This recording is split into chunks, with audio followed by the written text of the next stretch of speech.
पहुंच जाते हैं और उन्हें पूरा वाकया बताते हैं। ये तो बहुत बुरा हुआ, इस तरह तो वो सुअर पूरे गांव के खेत तबाह कर देगा। उसको मारना बहुत जरूरी है। जाओ पूरे गांव में ऐलान करवा दो, जो सुअर को मार कर मेरे पास लेकर आएगा मैं उसे 50 लाख रुपए इनाम दूंगा। सरपंच के मुलाजिम पूरे गांव में ऐलान करवा देते हैं। सुनो सुनो गांव वालों सुनो, गांव में जंगली सुअर आ गया है जो गांव के खेत उजाड़ रहा है। जो कोई भी उसे मारकर सरपंच के पास लेकर आएगा, सरपंच उसे 50 लाख रुपए इनाम देंगे।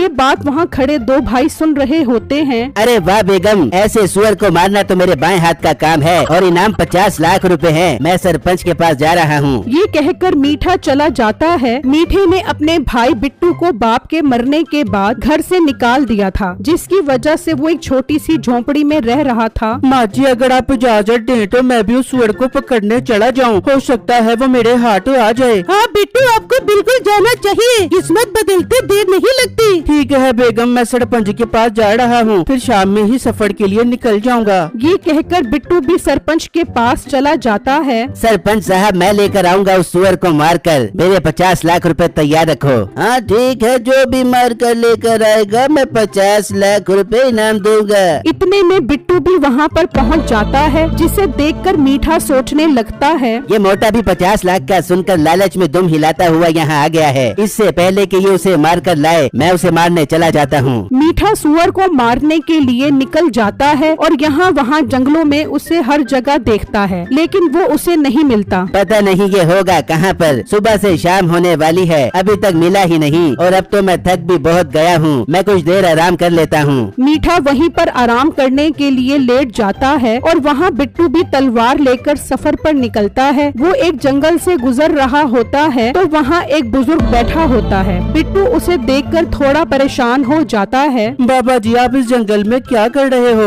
बेटा, मैं एक फकीर आदमी हूँ, इस जंगल में बैठकर इबादत करता हूँ, मगर तुम इस जंगल में क्या कर रहे हो? बाबा जी, मैं जंगल में एक सुअर को मारने जा रहा हूँ। उसने गांव के लोगों का जीना मुश्किल कर दिया है, सारे खेत और फसलें तबाह कर दी हैं। बेटा, तुम जिस सुअर को ढूंढने जा रहे हो वो इस जंगल में एक गुफा में रहता है। वो बहुत खतरनाक है, वो इस तलवार से नहीं मरेगा। पर बाबा जी, मैं उसको कैसे मारूं? उसका मरना बहुत जरूरी है ताकि गांव के परेशान लोग खुशी खुशी अपनी जिंदगी गुजार सकें। बेटा, तुम दिल के बहुत अच्छे हो, लोगों की कितनी परवाह करते हो। ये लो, ये जादुई तरबूज है, तुम उस गुफा में जाकर वहाँ ये तरबूज फेंक देना, वो सुअर इसे खाएगा तो मर जाएगा। बाबा जी, आपका बहुत बहुत शुक्रिया जो आपने मेरी मदद